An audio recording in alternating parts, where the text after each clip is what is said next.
while we're into it, let's talk about personality a little bit, because I love it. it's a word we all know.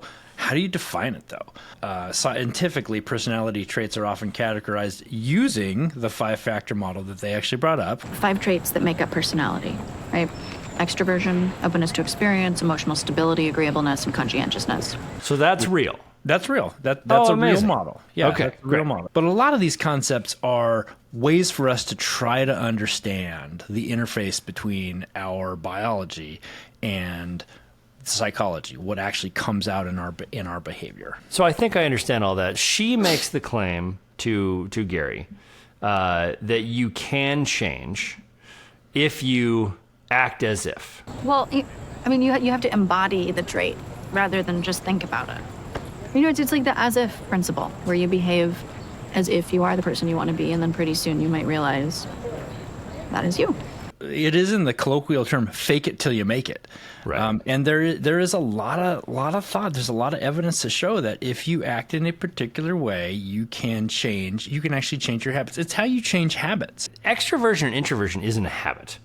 That's a personality. Is an introverted person ever going to be able to fake it to the point where their faked extrovertism is stronger than their internal desire for introversion? Yes, that can happen. It doesn't Really? always happen. Yeah, it can happen for sure. I don't know. I don't believe it. So let me talk to you a little bit about cognitive behavioral therapy, because we've thrown this around. And the reason that cognitive behavioral therapy is so effective is that it empowers people to take control of their mental health by developing skills that they can use in everyday situations, leading to long-term improvements in their overall well-being. There's a scene in the courtroom where he decides, hey, how would Ron, respond to this? What would Ron do? Objection! The defense is badgering the witness. My job is not to analyze the events around my meeting.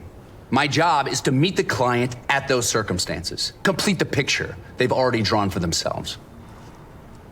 I'm not in the business of second chances. That's a very telling scene, and I'm glad you brought that up, because that's one of the techniques that you use in cognitive behavioral, or really any type of therapy, is bringing the unconscious or subconscious in to the consciousness, and that's how you enact change. In this moment, he consciously chose to act as Ron would. Look, And that in a nutshell is how we try to get people to change their behaviors with cognitive behavioral therapy, and how behavior change happens.